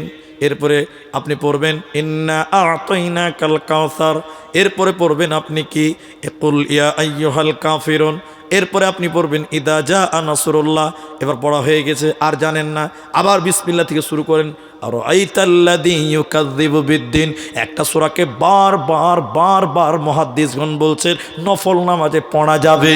একটা সূরাকে বারবার পড়েন, কিছুই জানেন না, শুধু আপনি কুল আউযু বিরাব্বিল ফালাক জানেন, আপনি ওটাই পড়েন সূরা ফালাক, কুল আউযু বিরাব্বিল ফালাক। একবার হয়ে গেছে, আরেকবার পড়েন, আরেকবার পড়েন। এই করতে করতে করতে করতে অনেকবার পড়েছেন, দাঁড়িয়ে থাকতে পারছেন না। এবার বলবেন আল্লাহু আকবার, একদম পিঠটাকে রডের মতন সোজা করেন। এবার বলেন সুবহানা রাব্বিয়াল আযীম। আরও আছে, অতিরিক্ত অন্য দোয়াও আছে, এই দোয়া পড়েন 1 বার 2 বার 3 বার 300 বার 3000 বার 3 লাখ বার, যতবার ইচ্ছা ততবার আপনি পড়ুন সুবহানা রাব্বিয়াল আযীম। বারবার বারবার বারবার পড়েন। এবার আপনি আর থাকতে পাচ্ছেন না রুকুতে, এবার বলেন সামি আল্লাহু লিমান হামিদা। এবার দোয়া পড়ে নেবেন রব্বানা লাকাল হাম। এবার সাজদায় চলে গেলেন, লম্বা সাজদা, সুবহানা রাব্বিয়াল আলা।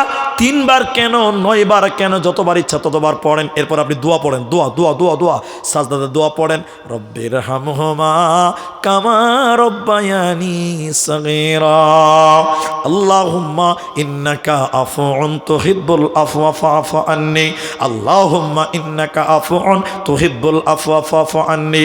আপনি দোয়া করেন রব্বাগফিরলি ওয়া লিওয়ালিদাইয়া। যে কোনো দোয়া, কোরআন তেলাওয়াত না, দোয়া মনে করে পড়বেন। যেগুলো কোরআনেও দোয়া আছে ওগুলো পড়া যাবে, দোয়া মনে করে পড়বেন, আয়াত মনে করে তেলাওয়াত নয়। সাজদাতে দোয়া করলে দোয়া কবুল হয়। লম্বা সাজদা দিবেন, এই করে 2 রাকাত নামাজ পড়তে সময় লাগবে 30 মিনিট। কত মিনিট লাগবে বলেন? 30 মিনিট। এবার সালাম ফিরা হয়ে গেল, ক্লান্ত হয়ে গেছেন। এবার আমার দিকে দেখেন, আমার দিকে দেখেন, আমার দিকে দেখেন, এদিকে দেখেন। এবার আপনি কোরআন নিয়ে বসলেন, ইয়াসিন ওয়াল কোরআনিল হাকিম। এবার বলো মুনি সাহেব কোরআন পড়তে পারি না। ঠিক আছে, যে কোরআন পড়তে পারে ওকে বলে ভাই ভাই ভাই তুমি কোরআন পড়ো, আমি শুনবো। এবার আপনি কোরআন শুনবেন, কোরআন পড়লেও নেকি, কোরআন শুনলেও নেকি হবে। এইভাবে যদি আপনি ইমানের সঙ্গে রাত্রি যাপন করেন, ইবাদতে রাত অতিবাহিত করেন, তো নবীজি বললেন গফিরা লাহু মা তাকাদ্দামা মিন জামবি। আল্লাহ জীবনের সমস্ত সাগীরা গুনাহকে মাফ করে দিবে। বলুন সুবহানাল্লাহ, বলুন একবার সুবহানাল্লাহ। আর যদি আপনি পিকনিকে ব্যস্ত থাকেন তাহলে কি হবে? আল্লাহর নবী বদদুয়া করেছেন, জিবরাইল বদদুয়া করেছেন যে রমজান মাস পেল, গুনাহ ক্ষমা নিতে পারলো না, এই লোকটা হালাক, এর নাক ধুলিমলিন হোক, এর নাক মাটিতে দেবে যাক, এই বরবাদ হয়ে যাক। জিবরাইল নিজে বদদুয়া করলেন, নবীজি বললেন আমিন, আল্লাহ তুমি তাকে ধ্বংস করে দাও। বলুন নাউজুবিল্লাহ। তাহলে আমরা রমজান মাসে ইবাদত করে, আল্লাহর কাছে কান্নাকাটি করে, সাবে কাদারের রাত্রিগুলো অতিবাহিত করব, উদযাপন করে, ইবাদতে উদযাপন করে আল্লাহর কাছে ক্ষমা নেবই নিব। বলুন ইনশাআল্লাহ। যেটি মানুষ আছেন, আমি আপনাদের ওয়াদা দিয়েছি, এটি গ্রাম, আমার অত্যন্ত পছন্দনীয় প্রিয় গ্রাম। আপনারা দেখেছেন আমার চলে যাওয়ার কথা ছিল আসাম আজকে, এবার কালকে চলে যেতে হবে। তো কালকে হঠাৎ ফোন করেছে গ্রাম থেকে বেদারুল, আমার স্নেহের, আমাকে অত্যন্ত ভালোবাসে। বললেন যে শেখ কাল তো মনে হয় আপনার প্রোগ্রাম নাই, মানে ও আমার খবরটা রাখে আর কি, মাঝে মধ্যে ফোন টোন করে। তো আমাদের একটু অসুবিধা হয়ে গেছে, আপনি রাগ করিয়েন না। আর এই গ্রামে যত বক্তা হয়েছে, যে আমার মিতা আছে নাম্বারটা আমিই দিয়েছি, আরও বক্তাদের নাম্বার আমিই দিয়েছিলাম, আমাকে বলেছিল নাম্বারগুলো দেন, আমি নিজে নাম্বার দিয়েছি। তো আমাকে বললো যে কালকে যদি আমাদের প্রোগ্রামে আসেন তা আমরা অনেক খুশি হব। তো আমি ছিলাম দিনাজপুরে, কালকে আমার দুটো প্রোগ্রাম ছিল। এটা দিনের বেলায় ছিল কচরা গোপালপুর মাদ্রাসা, আর রাতের বেলায় ছিল কালিয়াচকে বৈষ্ণবনগরে। আজকেও দুটো হতো, একটা কালিয়াচকে একটা এখানে। তো এ আমাকে বললো যে আপনাকে 10টায় আসতে হবে, তো ওই লিগে ওই প্রোগ্রামটা ছেড়ে দিলাম, ওই জন্য এটাতে এলাম। তো এসে দেখছি যে আমার টাইম মাশাল্লাহ 1টা বাজায়। যাক আলহামদুলিল্লাহ। তো আমি আপনাদের গ্রামকে ভালোবাসি এবং আপনারাও যে আমাকে ভালোবাসেন এটা আমি বুঝতে পারি, আমি অনুমান করতে পারি। আপনার এলাকা, আপনার লালগোলাতে এমন কোনো মাদ্রাসা আছে ব্যতিক্রম এক একটাতে যে আব্দুর রহমান আসেনি? আমি প্রায় মাদ্রাসায়, প্রায় এলাকাতে আমাদের এসেছি, বুঝতে পারি যে লালগোলা মুর্শিদাবাদের লোক আমাকে অত্যন্ত ভালোবাসে। এই ভালোবাসার আবেদারে, এই ভালোবাসার দাবিতে এখানে যেটি মানুষ আছেন, আমি 10টা লোককে দাঁড় হতে বলবো না, 5টা লোককে দাঁড়াতে বলছি না, একটা লোক খালি বলেন যে ভাই আপনাকে ভালোবাসি আল্লাহর জন্য, আর আমিও ভালোবাসি আপনাদেরকে দিনের জন্য, কারণ আপনারা দিনী ভাই। একটা লোক বলবেন যে 5,000 টাকা আপনার হাতে আমি দেওয়ার জন্য বসে আছি, 5,000 টাকা আজকের এই মাদ্রাসা, আমি এই মাদ্রাসায় আপনার হাতে দিলাম, আপনি একটু দোয়া করে আমার দোয়া দিয়ে আপনি বিদায় হন। এরকম একটা লোককেও 5,000 টাকা দিতে পারবেন? এই সীতেশনগরের কোনো ভাই, এই লালগোলা সাগরদিঘি এলাকার কোনো ভাই, একটা লোক যদি বলেন যে 5,000 টাকা আপনার হাতে আমি দিলাম দোয়ার জন্য, আপনি একটু দোয়া করে দিয়ে যান, বাস আমি ওই ভাইয়ের সঙ্গে একটু মোসাফা করব এবং ওই ভাইয়ের জন্য দোয়া করব। বক্তা এসেছে, আমি এক্ষুনি নেমে যাব। কেউ দেবেন না? একটা লোক 5,000 টাকা কেউ দেবেন? একটা। আপনি যদি বলেন যে টাকা তো নাই, তো পরে দেন, খালি মুসাফাটা করেন যে আমি দিব মাদ্রাসায় 5,000 টাকা, আমি দিলাম। এরকম যদি কেউ বলেন, একজন অনলি ওয়ান, যে আমি 5,000 টাকা মৌলানা দেব, আমি আব্দুর রহমান আল্লাহর কাছে দোয়া করব, আল্লাহ তাআলা আলেমের মহব্বত আপনার দিলে আছে। আল্লাহ আল উলামা ওয়ারাসাতুল আম্বিয়া, আম্বিয়ার ওয়ারিস, ওলামারা নবীর ওয়ারিস, আপনি তাকে ভালোবেসেছেন, ইনশাআল্লাহ আল্লাহ আপনার শান, আল্লাহ আপনার মান এই পৃথিবীতে বাড়াবে। ভাই একটা লোক পারবেন না 5,000 টাকা? এই সীতেশনগরের কেউ নাই যে আমি দিয়ে দিব 1 সপ্তাহের মধ্যে 5,000 টাকা? যদি পারেন 1 মিনিট টাইম বলছি, বলুন কে দিবেন? একটা লোক। 5,000 টাকা আপনি 1000 দিয়েছেন, 10,000 দিয়েছেন, 100 টাকাও দিয়েছেন, শুনেছি। এরপরও 5,000 টাকা চাইলাম মাদ্রাসার খাতিরে, মহব্বতের জন্য। একটা লোকও যদি বলতেন যে না ভাই আমি দিলাম, আমি অন্তিম মুহূর্তে দোয়া দিয়ে চলে যেতাম, আল্লাহ আপনার রুজি রোজগারে কামায় বরকত দেবেন ইনশাআল্লাহ। আপনারা ধৈর্য ধরুন। যদি বলেন না পারলাম না 5,000 টাকা দেওয়ার মতন, কেউ নাই, আমরা সবাই দিয়ে দিয়েছি, তাহলে কমসে কম 1,000 টাকা দেন আমাকে, 1,000 টাকা, যেটা আপনার হাতে দিলাম আপনার কাছে দোয়া নেওয়ার জন্য। 1,000 টাকা দেনেওয়ালা একটা কেউ সীতেশনগরে 1,000 টাকা দিবেন, অনলি 1,000 রুপি, 1,000 টাকা। আল্লাহর কোরআনের দিকে তাকিয়ে বলেন যে আমি দিলাম জান মাদ্রাসার জন্য 1,000। যিনি দিবেন জলদি আসেন, আমি আমার মিতাকে বসাবো না, আসেন জলদি আসেন। আর কেউ না 1,000 টাকা দেবেন, আমি 5,000 যদি মনে করেন কষ্ট হলো, আমি তার জন্য বললাম 1,000 টাকা দিন। এ দেখেন 1,000 আছে তো? কি নাম আছে আপনার? আম্মা আছে অসুস্থ? আহারে আল্লাহ তাআলা আরশের মালিক, গভীর রাত্রিতে তোমার কাছে দোয়া করি, আল্লাহ তাআলা মা অসুস্থ আছেন, আল্লাহ তুমি মায়ের সুস্থতা কামনা করছি, আল্লাহ তুমি শিফায়ে কামেলা আজেলা দান করো, বলুন আমিন। কি নাম আপনার? মেজাউল, মেজারুল হক। আলহামদুলিল্লাহ। বাড়ি কোথায়? সীতেশনগরের মেজারুল ভাই কালকে দিবে 4500 টাকা, এখন দিলেন 500 টাকা। একবার তাকবীর দেন ভাই, লিল্লাহি তাকবীর, নারায়ে তাকবীর, মাশাআল্লাহ। আমার বাপজি দিলেন 1000 টাকা। মোসাফা করেন বাপজি। মাশাআল্লাহ, বারাকাল্লাহ, হাইয়াকাল্লাহ। আমার ভাইয়ের জন্য, আমার বাপের জন্য। কত আছে? 2000।